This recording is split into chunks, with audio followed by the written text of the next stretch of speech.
Hi hello नमस्कार. मला ना साबुदाण्याच्या पापड्या करायच्या आहेत, त्यामुळं मी रात्री साबुदाणा भिजू घालून घेतला होता.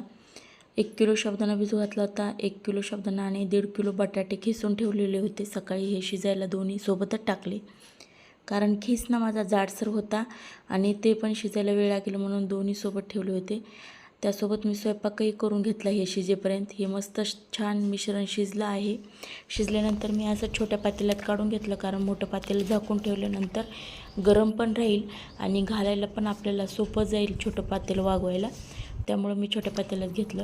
हे बघा खूप पातळ झालं आहे मस्त मिश्रण, तर त्याच्यामुळं आपण फास्ट होत आहेत बरं का. वाटलं होतं मला वेळ लागेल, त्या पद्धतीचा नाही वेळ लागत. खूप लवकर होत आहेत आणि छान शिजलं पण आहे आणि पातळ पण झालं आहे.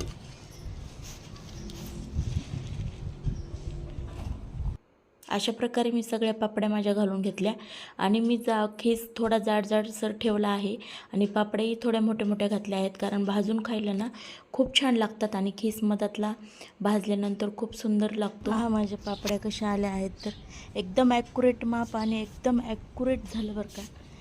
अंतरून पण मी जेवढं टाकलं होतं तेवढ्यावर बरोबर बसल्या पापड्या माझ्या. आणि हे बघू शकतो तुम्ही, सगळं माझं मिश्रण पण संपलेलं आहे.